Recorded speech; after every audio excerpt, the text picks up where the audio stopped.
안녕하세요. 온드림 체육쌤입니다.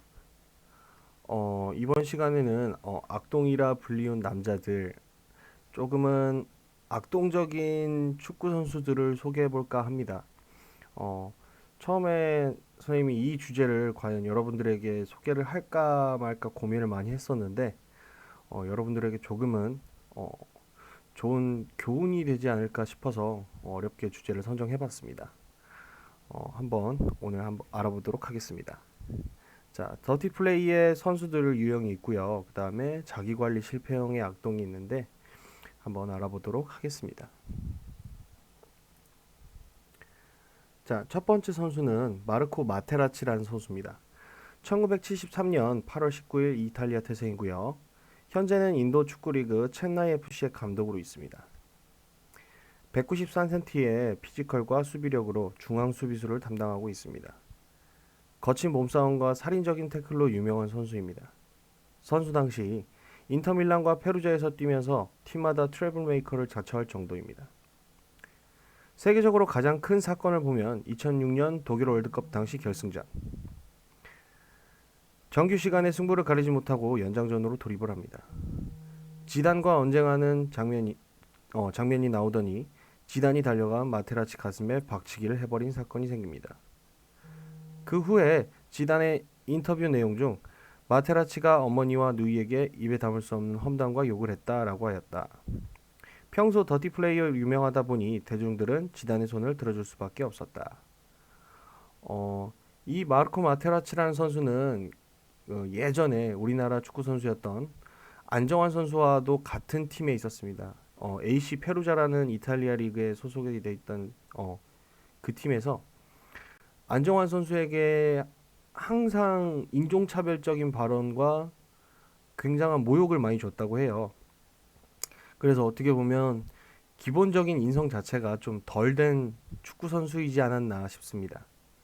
물론 실력적으로는 굉장히 좋은 선수이긴 하나 인성적으로는 굉장히 좋지 않았던 선수라고 생각하고 계시면 될 것 같습니다.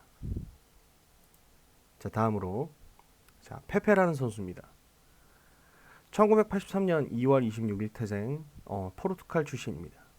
현재 포르투갈 리그 FC 포르투의 중앙 수비수를 담당하고 있고요. 다혈질적인 파이터형 수비수, 언제 터질지 모르는 시한폭탄 같은 모습을 자주 보여줍니다.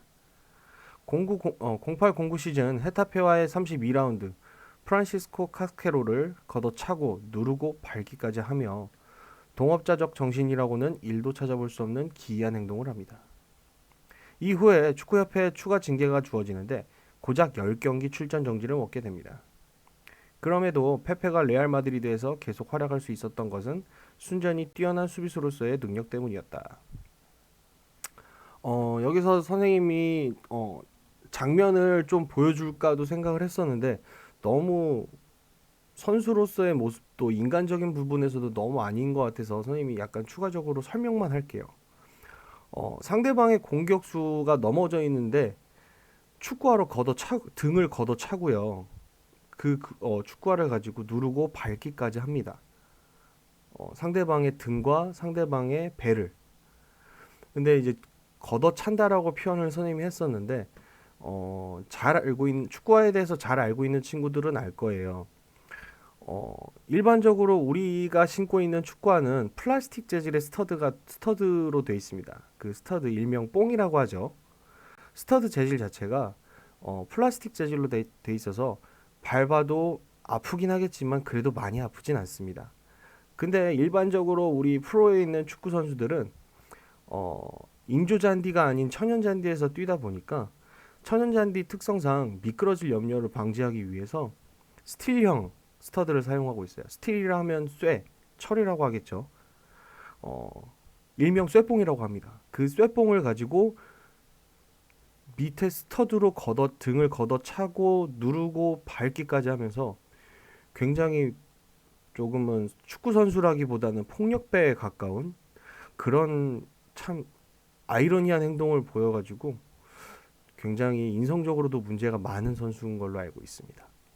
근데 이제 실력적으로는 어떻게 보면 나쁘지 않은 선수다 보니까 마드리드에서 굉장히 오랜 시즌 동안 중앙 센터백으로서 많은 시즌을 활약하게 되는 그런 선수입니다.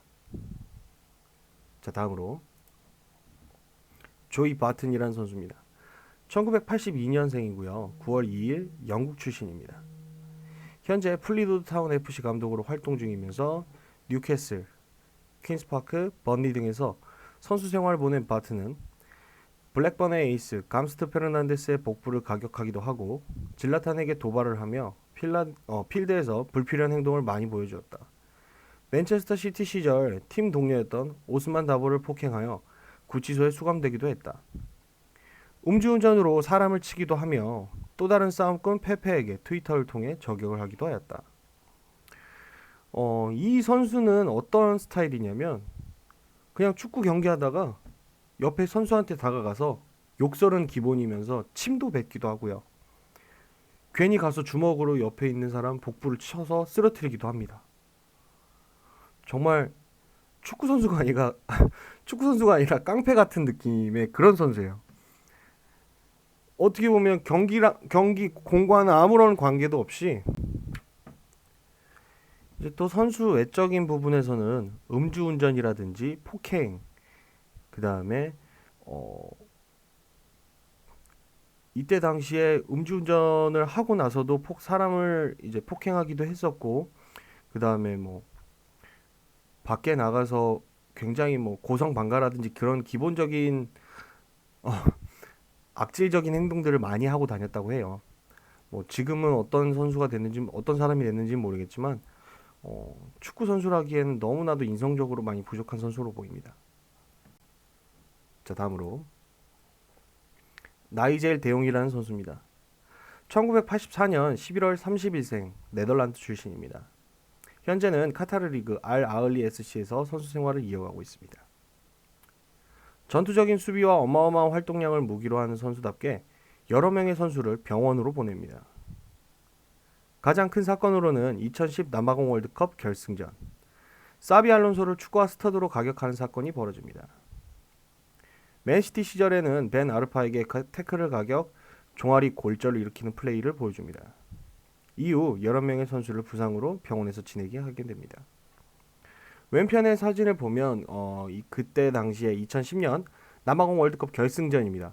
결승전 당시에 스페인 대 네덜란드의 경기였는데요. 아까 앞서 설명했다시피 그 축구화가 어떻게 생겼다 그랬죠? 스터드 부분이. 그렇죠. 쇠 부분으로 돼 있어요. 대부분이 쇠 부분으로 돼 있는데 그 쇠 자체가 밋밋하게 이제 평으로 돼 있는 게 아니라 약간 날카롭게 돼 있습니다. 대부분의 스터드들이. 날카로운 유형의 스터드가 굉장히 많은 축구화가 대부분인데 그 스터드를 그대로 사비 알론소 가슴에다가 박아줍니다. 굉장히 안 좋은 플레이죠. 근데 웃긴 건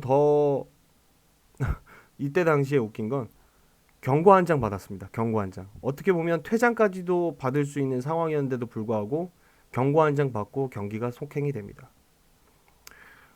이 선수도 굉장히 인성적으로도 문제가 많고 이제 같은 편끼리는 그래도 괜찮게 지내는 성격의 소유자로 알고 있는데 상대 팀이라고 한다라고 하면은 굉장히 거칠게 플레이하는 유형의 선수라고 알고 계시면 될 것 같습니다. 자, 다음으로 비니 존스라는 선수입니다. 1965년생 1월 5일 태생입니다. 영국 출신이고요. 현재는 선수를 은퇴했습니다. 자, 그 후에 영화 배우로 데뷔하여 엑스맨 3 최후의 전쟁 저거노트 역할로 출연을 합니다. 윈블던 FC, 첼시, 리즈 유나이티드 등에서 선수 생활을 보낸 비니 존스. 험악한 인상만큼이나 당시 플레이 자체가 너무 거칠어서 생기게 된 별명이 크레이지 갱, 미친 깡패라는 별명이 생깁니다. 그 정도가 심하여 셰필드 유나이티드 선수 시절에는 경기 시작 5초 만에 경고를 받게 되었다. 이는 EPL 최단 시간 옐로우 카드입니다. 존스는 프리미어리그 통산 7번의 퇴장을 기록하였고 또 다른 악동 에릭 칸토나에게 백태클까지 범하게 되었습니다. 선생님은 처음에 이 선수를 알게 된 게 앞서 설명한 그 엑스맨 3라는 영화에서 그 저거너트라는 역할로 나오게 된 배우구나라고 생각을 하고 있었어요. 처음에는 그냥 영화 배우인 줄 알았었는데 알고 보니 선생님이 뭐 이래저래 공부를 하고 뭐 역사적인 것도 공부를 하면서 잉글랜드 프리미어 리그에 선생님이 관심이 굉장히 많아서 여러저러 공부를 하다 보니까 아, 이 선수가 영화 배우 지금의 영화 배우구나라고 알게 됐어요. 물론 그 엑스맨 3라는 영화를 본 친구들도 있을 거고 못 본 친구들도 있을 텐데 한번 찾아서 보는 것도 이 사람이 축구 선수였었지라고 생각하면서 보는 것도 나쁘지 않을 것 같습니다. 자, 다음으로 자, 로이 킨 선수입니다. 1971년 8월 10일생 아일랜드 태생입니다. 2019년 6월까지 노팅엄 포레스트 FC 수석 코치로 있었고요. 현재는 어디서 뭘 하고 있는지 잘 모르겠네요. 맨체스터 유나이티드의 정신적 지주이자 레전드 선수이다. 리그 우승 7회, 챔피언스 리그 우승 1회, FA컵 4회, 총 12개의 트로피를 맨유에게 안긴다. 하지만 킨 또한 불같은 성격이 문제였다. 97-98 시즌 리즈에서 활약하던 RP 할랜드에게 무릎을 가격당하게 된다. 할랜드는 이에 그치지 않고 별것도 아니게 까불고 있네 라며 침까지 얼굴에 뱉습니다. 그리고 5년 후 맨시티로 이적한 할랜드를 만난 킨은 할랜드의 무릎을 찍으며 똑같이 복수하게 되었습니다. 일명 키노게이트로 불리는 이 사건은 언론에 내놓고 리오 퍼디낸드, 데런 플래처, 존 오셔에게 능력이 없으면 팀을 떠나라는 독서를 남기게 됩니다. 두 가지 사건을 선생님이 얘기를 해줄 건데요. 이 할랜드라는 리즈에서 이제 맨체스터 시티로 이적한 할랜드라는 선수는 어떤 선수냐면요. 지금의 엘링 홀란드라는 유명한 축구 유망주의자 슈퍼스타가 있습니다. 그 할랜드의 아버지입니다. 그 아버지가 먼저 킨에게 태클을 걸면서 정말 선수로서는 두 번 다시 없을 부상을 안겨주게 돼요. 로이 킨에게. 그러면서 별것도 아니게 까불고 있네라면서 침까지 얼굴에 뱉게 됩니다. 이게 로이 킨 자서전에 나온 사건인데요. 그러고 나서 이제 5년 후에 만나게 돼서 그대로 복수를 똑같이 합니다. 근데 이제 로이 킨의 자서전에 이런 내용이 나와요. 고의적으로 한 파울이라고 본인 스스로가 인정을 합니다. 복수를 하기 위해서 2년간 재활을 하고 1년간 필드에 나오기 위해서 어마어마하게 노력했다고 합니다. 그렇게 해서 복수에 성공을 하게 되고 이제 키노게이트라는 사건은 무슨 얘기냐면 이때 당시에 맨유의 성적이 그렇게 좋지 않았었던 시기였는데 같은 팀 선수들을 비난을 해요. 근데 적당히 비난 야, 너 열심히 좀 해, 좀 잘하자 이런 비난이 아니라 그냥 능력 없으면 야 팀에서 꺼져 이런 독서를 남깁니다. 선생님이 지금도 순화해서 얘기를 해주는 건데 이때 당시에는 자기 팀을 비난하거나 이런 자기 팀에게 그런 독설을 품는 독설적인 발언을 한 사람이 없었어요. 근데 이때 당시에 로이키는 팀을 위해서라면 이렇게 같은 팀 동료에게도 비난을 쏟아냈던 선수입니다. 자, 다음으로 자, 자기관리 실패형의 악동 유형인데요. 자, 이 선수에 대해서는 할 얘기가 굉장히 많습니다. 이 선수에 대한 에피소드들을 계속 선생님이 얘기를 해줄 건데 물론 심각하게 받아들이지 말고 그냥 재밌게 받아주셨으면 좋겠어요. 자, 마리오 발로텔리라는 선수입니다. 1990년생이고요. 8월 12일 이탈리아 태생입니다. 현재는 브레시아 칼초 공격수로 선수 생활을 이어가고 있고요. 2017년 10월 이탈리아에서 동생과 자가용을 몰고 가던 중 돌연 여성교도소에 난입을 하게 됩니다. 이후 절차대로 30분간 조사를 받게 됩니다. 이런 정도는 애교죠. 네, 앞서 설명했던 다른 선수들에 비하면 애교죠. 자, 다시 맨체스터 더비 하루 전날 발로텔리 자택에서 화재가 발생을 합니다. 소방서가 출동하여 화재를 진압하고 조사한 결과 자택 화장실에서 불꽃놀이를 하였던 게 화재의 원인이라며 조사 결과가 마무리됩니다. 이후에 아이러니하게도 발로텔리는 맨체스터 시의 불꽃놀이 안전 홍보대사로 위촉이 됩니다. 이 에피소드 같은 경우에는 굉장히 이슈화가 많이 됐었어요. 굳이 자기 집 안방과 가까운 욕실에서 굳이 그렇게 불꽃놀이를 해야만 했었나? 라고 이제 기자가 물어보는데, 발로텔리는 아니라고 부인을 해요. 아니라고 자기는 한 적 없다라고 부인을 하는데, 자기 친구가 했다라고 이제 친구에게 누명을 씌우는 과정이 좀 있어요. 이제 인터뷰하는 과정에서. 근데 이제 알고 보니 그 친구의 증언은 어, 발로텔리와 같이 하면서 이제 놀았다고 합니다. 어떻게 보면 친구를 팔아먹었죠. 예, 좀 인성적으로 참 좋지 못한 모습인데 여러분은 나중에 그러지 않았으면 좋겠습니다. 자, 다음으로 자, 발로텔리는 맨시티에 뛸 당시 플럼과의 미팅 때문에 런던에 갈 일이 생기게 됩니다. 이에 발로텔리는 택시를 불렀고 런던으로 향합니다. 하지만 발로텔리는 택시를 타지 않고 자신의 차를 타고 택시를 뒤따라갔던 것. 맨체스터에서 런던까지는 대략 320km가량 거리. 택시비만 138만 원의 거금을 지불하게 됩니다. 발로텔리가 맨체스터에서 이제 런던까지 이제 가기 위해서 택시를 불러요. 택시를 부르는데 그냥 내가 택시를 타고 가면 되잖아요. 그런데 이제 택시는 그냥 앞장서라고 하고 직접 자기가 운전해서 자기 차를 몰고 갑니다. 맨체스터에서 런던까지. 굉장히 기괴한 행동이죠. 이 모습을 보고 그때 당시에 플럼의 구단주와 관계자가 저 선수는 진짜 정말 희한하다. 이해할 수 없다라고 생각을 많이 해요. 혹시 발로텔리 차에 뭐 내비게이션이 없나? 하고 이렇게 안을 들여다봤는데 내비게이션이 정상적으로 가동이 되고 있었다고 합니다. 참 기이한 행동이죠. 자, 다음으로 자, 흡연 때문에 항상 잡음이 있던 발로텔리. 맨시티에서 뛰던 당시 만치니 감독이 금연을 요구하며 심리치료 상담과 최면치료까지 지원하였으나 이를 무시. 그러다 이탈리아에서 피렌체로 이동 중 기차 내에서 흡연을 하다 발각되어 벌금형에 처하게 됩니다. 어떻게 보면 축구 선수에게 가장 위험한 게 술과 담배라고 합니다. 특히나 담배는 폐 질환을 유발할 수 있는 안 좋은 것이기 때문에 안 좋은 물건이기 때문에 폐 운동량이라든지 많은 폐활량을 요구하는 축구 선수에게는 가장 안 좋은 게 담배라고 합니다.